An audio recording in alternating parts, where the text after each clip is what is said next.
वर्णन करतात की भगवंताचं नाम गोड आहे आणि आपल्याला अजून त्या गोडची अनुभूती येत नाही. कधी येत नाही महाराज.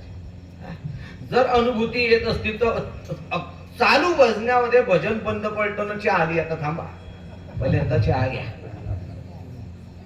होतं की नाही?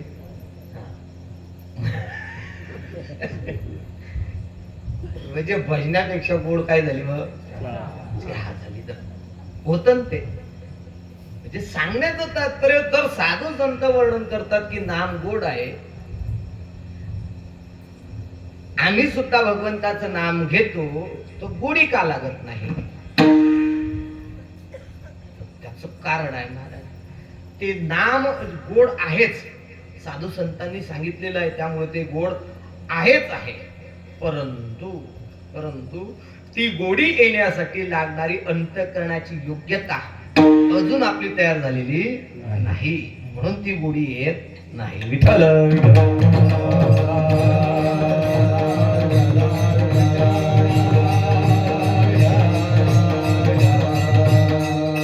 नामामृत गोडी वैष्णवाला धनी योग्या साधली जीवन कडा. वैष्णवा साधली नामामृत गोडी. वैष्णव या भूमिकेवरती प्राप्त झाल्यानंतर नामामृत गोडी सहज प्राप्त होईल. सांगण्याचं तात्पर्य भगवंताचं नाम गोड आहे, भगवंताचं रूप गोड आहे. गोड आहे म्हणजे काय? गोड आहे म्हणजे नेमकं काय? गोड गोड शब्दाचा अर्थ काय? गोड कशाला म्हणतात तुम्ही? साखरेलाच गोड म्हणतात. काय काय आता कोणत्या दिवशी बा कैन्याची भाकर आणि ठेचा चांगला मस्त गमगमीत वास आलेला राहतो. कांदा राहतो शेजारी, लोणच्याची खाप राहते, इकडे उडदाचा पापड आणि खुडा का हो मयून महाराज मस्त तयार झालेलं राहतो गमगमीत. आणि जेवण झालं ना, लय गोड जेवण झालं रावास. खाल्लं काय? ठेचा भाकर. बरं मिरची स्वभावाने तिखट आहे की गोड आहे? पण म्हणतो काय? गोड. मग गोड नेमकं कशावर अवलंबून आहे?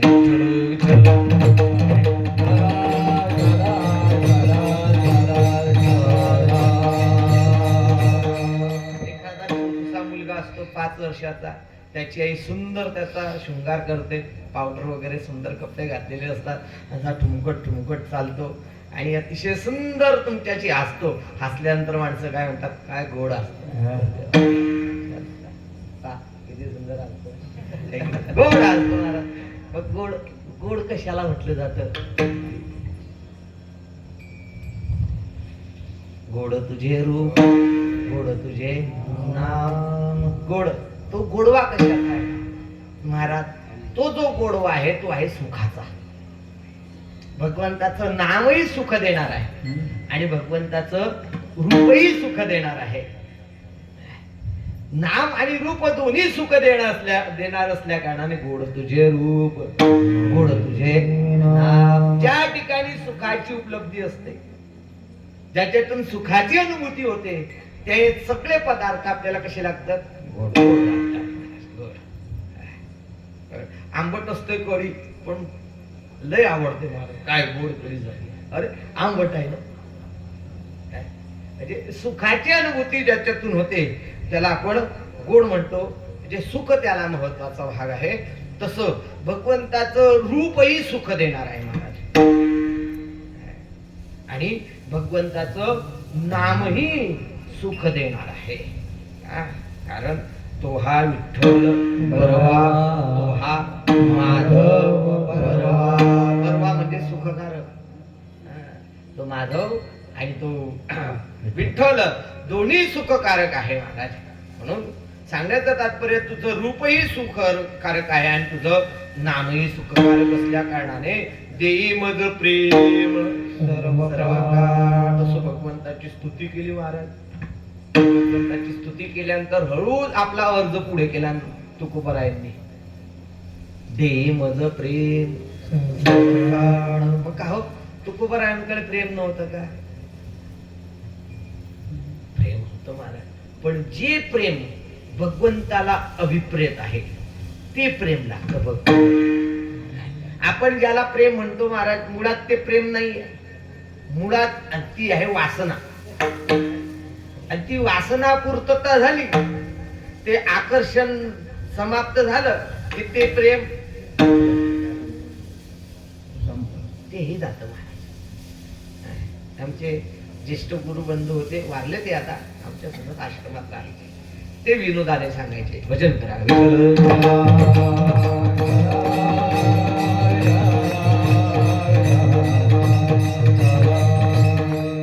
आता ते ब्रह्मचारी होते महाराज आणि संपूर्ण जीवन गुरु सेवेमध्ये घातलेलं होतं.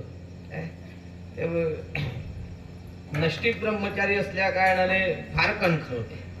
काय बाबा, लग्न करतो मनुष्य, लग्न केल्यानंतर त्याला विचारतं काय बाबा लग्न झालं वगैरे, आता पत्नी कशी आहे, आता पत्नी कशी आहे. पहिले काही दिवस असल्यानंतर तो म्हणतो बा पत्नी चंद्रमुखी आहे.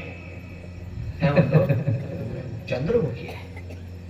काही 1 वर्ष झालं एखादी कपत्य होतं वगैरे, पुन्हा येतो तो भेटायला. अरे बाबा कसं काय, बरं आहे ना, ठीक आहे ना, चेहरा जरा कशी काय पत्नी, सूर्यमुखी आहे. आता पहिल्यांदा कोण होती, चंद्रमुखी. आता काय झाली, सूर्यमुखी. का ग्रहण लागलं काय मध्ये,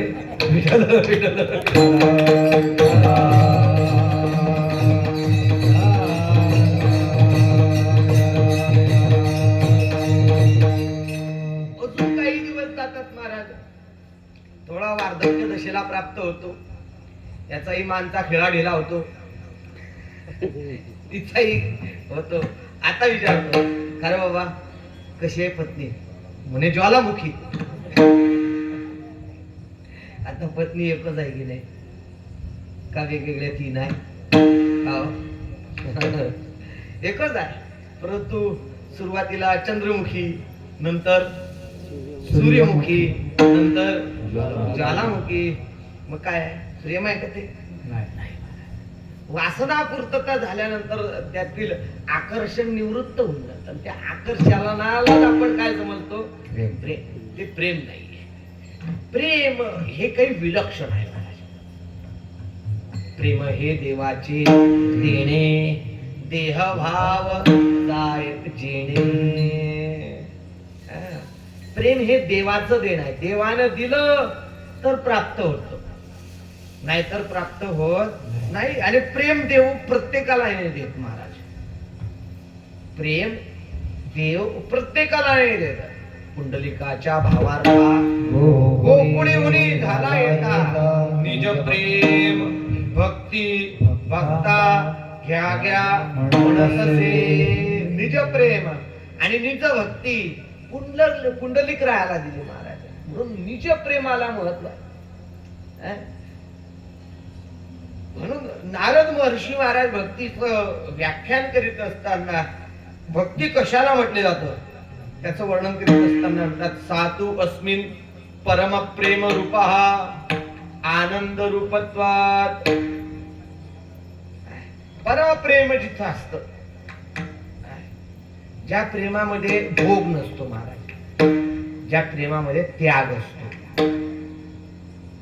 प्रेमाचं खरं स्वरूप काय, भोग नाही. भोगातून जी क्षमते ती वासना आहे, आणि त्यागातून जी प्रगट होते ती प्रेम आहे. विठ्ठल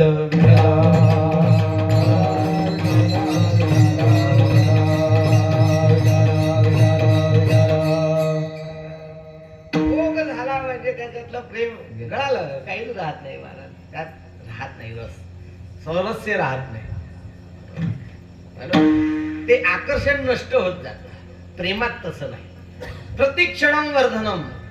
आज महर्षी काय म्हणतात, प्रतिक्षणम वर्धनम. प्रत्येक क्षणाला ते काय राहतं, वाढत जातं. कोणाप्रमाणे दृष्टांत दिला महाराज, यथा ब्रज गोपिकानाम. यथा ब्रज गोपिकानाम. गोकुळातील असलेल्या त्या गोपी, त्या गोपिकांच्या अंतःकरणामध्ये जे होतं त्याला म्हणतात प्रेम. दृष्टांत गोपींचा दिला महाराज, सामान्य स्त्रियांचा दिला नाही. हे प्रेम महत्वाचं आहे.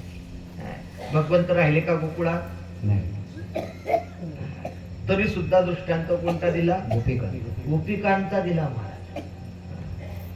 कारण त्यागामध्ये प्रेमाचं स्वरूप लपलेलं आहे. यथा वृषभनिकाराम. त्यागामध्ये आपला जो परमप्रीतीचा विषय असतो त्याला सुख व्हावं, त्याला सुख व्हावं हा त्या मागचा उद्देश असतो. आपल्याला सुख व्हावं हा त्याचा मागचा विषय नसतो. भोगामध्ये उलट राहत. भोगामध्ये आपल्याला सुख व्हावं अशी अपेक्षा असतो. पुढचा कुठेही गेला तर मला काही हरकत. प्रेम फार महत्वाचं आहे महाराज.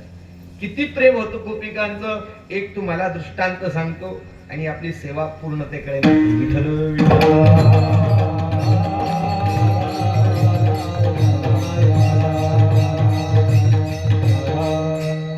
प्रेमाचं किती विलक्षण स्वरूप राहतं. एक दृष्टांत. एकदा भगवंताचं डोकं दुखू लागलं महाराज.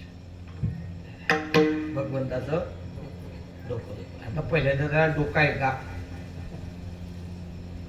निर्गुण निराकाराचं वर्णन नाही करत आहे. समोर साकार. एकदा भगवंताचं असं डोकं दुखू लागलं. नारद मुनी आले. नारायण नारायण नारायण नारायण करत लक्ष्मी मातेजवळ आले. काय भगवंत तर चादर टाकून. लक्ष्मी माता म्हणतात, आपल्या नारद मुनी म्हणतात काय झालं? काही नाही नारद मुनी काय. पण कधी असे दिसत नाहीत ना. असाच हात राहतो त्यांचा. आज तर पार गोधडी टाकून होऊन राहिली आहे.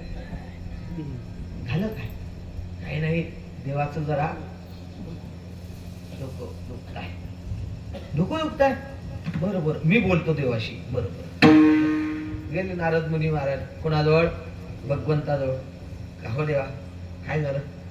काही नाही रे नारद, जरा डोकं असं टक टक टक टक करून राहिलंय. बरं बरं मग काही गोळी वगैरे सॅरिडॉन वगैरे काही? नाही रे त्या गोळीचं काही काम नाही म्हणे.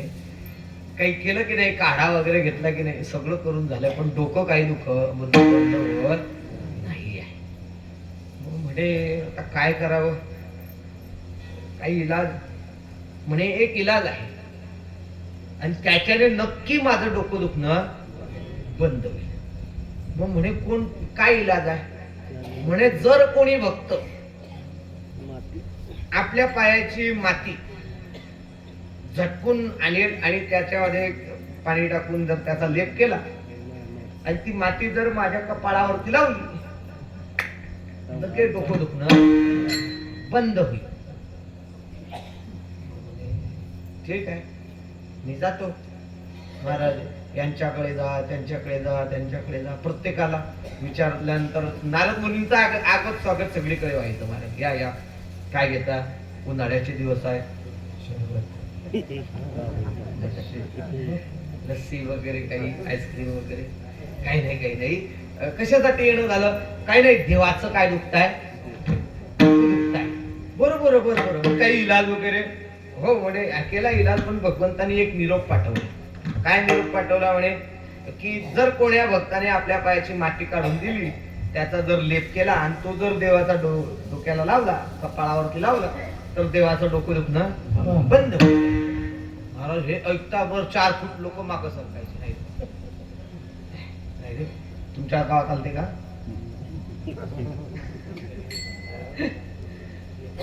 शेतात जायला होते तुम्ही? कोणी घरी नव्हतं. आलता फोन नारद मुनींचा.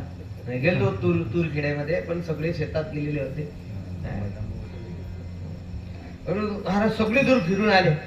कोणीच पायाची माती द्यायला तयार नाही. आले परत कुठं? वैकुंठात आले. वैकुंठात आल्यानंतर भगवंत आले. ओळखले भगवंता आलेत का? हो. म्हणून कोणी माती दिली का? नाही म्हणे. सगळे घाबरतात. विचार करतात की जर आमच्या पायाची माती देवाच्या कपड्याला लागली तर आम्हाला कोणतं गती प्राप्त होईल याचा विचारच आमच्याने करवत नाही. आमची पायाची माती कशी बरे देवाच्या कपड्याला लावायची? मग म्हणजे तू गोकुळामध्ये गेला होता का? नाही गड्या. नेमकं तिकडच विचार. अरे पहिल्यांदा तिकडं जा. गाडी लागलेली असं स्टेशनवरती लगेच लगेच गेले महाराज. कोण? नारद मुनी गोकुळात गेले. गोकुळात गेल्यानंतर महाराज नारद मुनींचं आगमन होता. काय सगळ्या गोपिका नारद मुनींच्या आजूबाजूला सगळी दूर चहू बाजूने उभ्या राहिला. या देवर्षी नारद मुनी बसा बसा. काय कसं काय येणं केलं? आमच्या देवाकडे तुम्ही नेहमी जातात, देवाचं कसं काय चालू आहे? ठीक आहे म्हणे, पण देवाचं डोकं दुखत आहे. हा मग काही इलाज वगैरे केला की नाही? चालू आहे म्हणे. पण मग भगवंताने एक सांगितलंय की जर कोणी भक्तांनी त्यांच्या पायाची माती जर दिली आणि त्या मातीचा लेप जर देवाच्या कपाळावरती लावला, ते देवाचं डोकं दुखणं बंद होईल. म्हणे महाराज हे ऐकता बरोबर त्या सगळ्या गोपिका म्हणून लागल्या, नारद मुनी काढा लगेच तुमचं उपनयन टाका. कशासाठी? आमच्या पायाची माती लगेच झटकून देतो आम्ही, विलंब करू नका. लगेच भरा भरा भरा प्रत्येक गोपिकाने आपापल्या पायाची माती काय दिली महाराज? झटकून दिली. आणि ते झटकत असताना महाराज नारद मुनी त्यांना म्हणतात, गोपिकांनो विचार करा, अजून वेळ गेलेली नाही. म्हणजे कशाचा विचार करा? म्हणजे ही माती जी आहे ती देवाच्या कपाळाला लागते आहे, सरपंचाच्या नाही. कोणाच्या कपाळाला लागते आहे? देवाच्या. मग देवाच्या कपाळाला जर तुमच्या पायाची माती लागली तर तुम्हाला कोणती गती प्राप्त होईल याचा कधी विचार केला का तुम्ही? नारद मुनी हे ऐकल्यानंतर महाराज त्या गोपिका नारद मुनीला म्हणला, नारद मुनी त्याचा कर्माचा आणि याचा विचार आम्ही करत नाही. आम्हाला कुठलीही गती प्राप्त हो, पहिली गोष्ट या पायाच्या मातीने जर देवाचं डोकं दुखणं बंद होत असेल तर आम्ही युगानयुग नरकामध्ये राहण्यासाठी तयार आहोत. याला म्हणतात प्रेम. विठ्ठल विठ्ठल.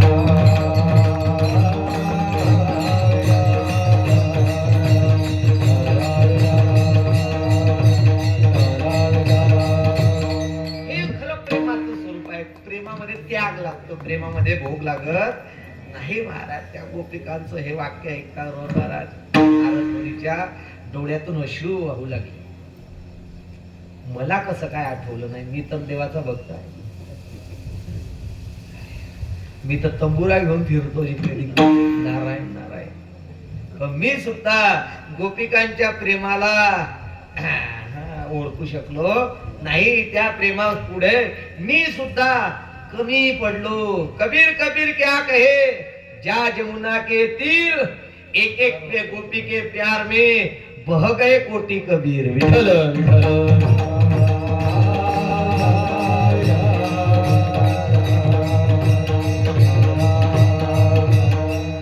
असं प्रेम जर असेल महाराज तर त्या प्रेमाच्या माध्यमातून परमात्मा हा सगुण साकार रूपाने अभिव्यक्त होऊन भक्ताच्या मनोरथांची पूर्तता आणि भक्तीची फलद्रुपता ही त्याच्या पदरी पडत असतो. आणि त्याच भक्तीच्या माध्यमातून जगद्गुरु तुकोबारायांनी देवाला सगुण साकार रूपामध्ये अभिव्यक्त केलं.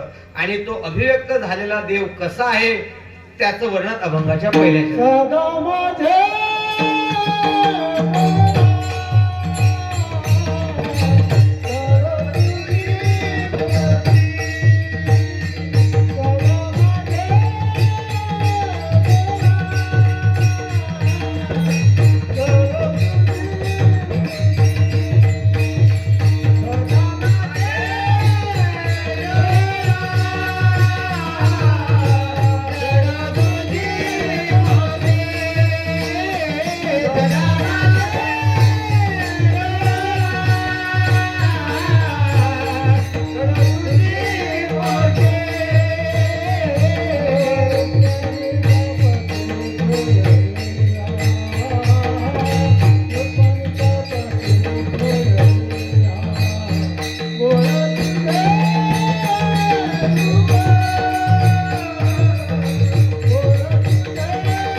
भगवंताने प्रदान केल्यानंतर प्रेमच निर्विकार असलेल्या देवाला, निर्गुण असलेल्या देवाला सगुण साकार अवस्थेमध्ये आणण्यासाठी प्रतिबद्ध करतो. सवे तू कया मेला येणे अगुणा आणिला, गुण आला विटेवरी. पितांबरधारी सुंदर त्या निर्गुण परमात्म्याला प्रेम सगुण साकार रूपामध्ये आणतो महाराज. आणि तुकोबारायांनी त्याला आणलं आणि आणल्यानंतर ते अभिव्यक्त झाल्यानंतर पाहतात आणि पाहिल्यानंतर म्हणतात, सदा माझे डोळा जडो तुझी मूर्ती, रुक्माईच्या पती सोयरिया. हे रुक्माईच्या पती आणि सकळ जीवांचा तू कोण आहे? सोयरा आहे. देव सोयरा, देव सोयरा, देव सोयरा दिनांचा. आपल्या सगळ्यांचे लौकिक सोयरे धायरे काही कामचे नाही. ते शेवटपर्यंत तिथपर्यंत जातात. त्याच्या पुढं देती बांधून या यमहाती जा. आता याचा हिशोब तुम्ही करा, आम्ही दिलाय तुमच्या जवळ. म्हणून महाराज या सोयरा धायराचं काही विशेष महत्व नाही. तो सोयरा करा की जो अंत काळाच्या वेळेला काम आहे. तो सोयरा करा की जो यमाच्या पाशापासून आपल्याला सोडवेल, मोकळा करेल. आणि तो खरा जीवाचा सोयरा जर कोण असेल तर तो कोण आहे? परमात्मा आहे, तो भगवंत आहे, तो विठोबा आहे महाराज. म्हणून त्या परमात्म्याला सगुण साकार रूपामध्ये आणल्यानंतर त्याचं रूप अवलोकन करीत असताना तुकोबाराय वर्णन करतात, गोड तुझे रूप, गोड तुझे नाम, ते मज प्रेम सर्व काळ. परमात्मा असं जर तुझं प्रेम मला सर्व काळ प्राप्त होते. माझ्या हृदयामध्ये या प्रेमाचा असलेला हा जो पाझर आहे हा कधी आटता कामा नये. अखंडित हे प्रेमाचा प्रवाह अंतःकरणामध्ये चालू राहू दे. आणि त्यासाठी एकच इलाज आहे. काय इलाज आहे? की तू आता मला वर प्रदान कर. काय वर प्रदान कर? विठू माऊली वर दे, रेवनिया राही. तू प्रेम स्वरूप असल्या कारणाने तूच जर माझ्या हृदयामध्ये अभिव्यक्त झालास, तूच जर माझ्या हृदयामध्ये राहिलास तर तो प्रेमाचा झरा हा अखंडित प्रवाहित राहील. कारण महाराज परमात्मा हा खरा प्रेम स्वरूप आहे. त्याच्या प्रेमाने सगळ्या ठिकाणी प्रेम आहे, त्याच्या सुखाने सगळ्या ठिकाणी सुख आहे, त्याच्या आनंदाने सगळ्या ठिकाणी आनंद आहे. म्हणून मूळ प्रेमाचा, मूळ आनंदाचा आणि मूळ सुखाचा जर स्रोत जर कोण असेल तर तो आहे परमात्मा. म्हणून तूच माझ्या हृदयामध्ये येऊन राहा. आणि त्या हृदयामध्ये जर तू संचलन राहिलास तर मग मला बाकीच्या कोणत्याच गोष्टीची गरज नाही. अभंगाचं शेवटचं तुका म्हणे काय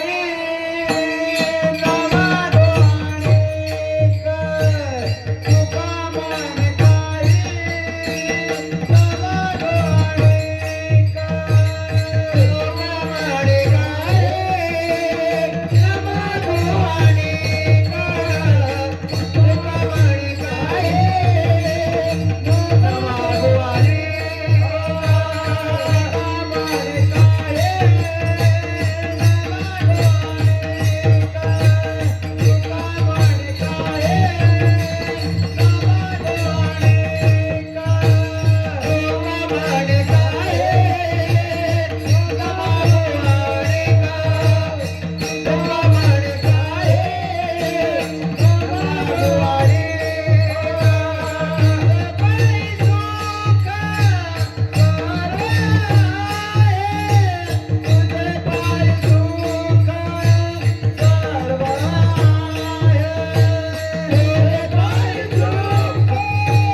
ज्ञानेश्वर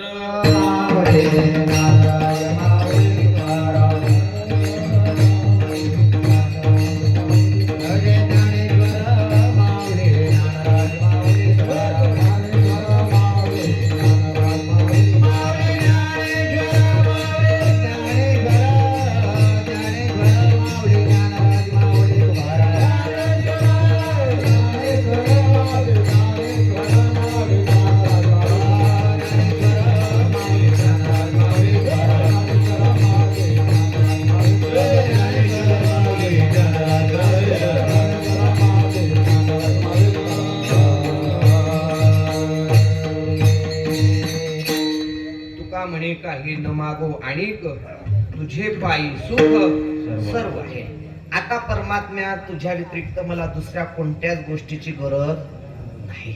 कारण सर्व सुखाचा आगर बाप जो श्री विठ्ठल आहे, किंवा सुखरूप ऐसा तुझा कोण सांगा माझ्या पांडुरंगा तो सर्व सुखाचा परमात्मा आपल्या हृदयामध्ये आल्यानंतर अन्य कुठल्या गोष्टीची गरज राहत नाही. परंतु तो परमात्मा हृदयामध्ये येण्यासाठी पहिल्यांदा त्याचं प्रेम येणं अत्यंत महत्वाचं आहे.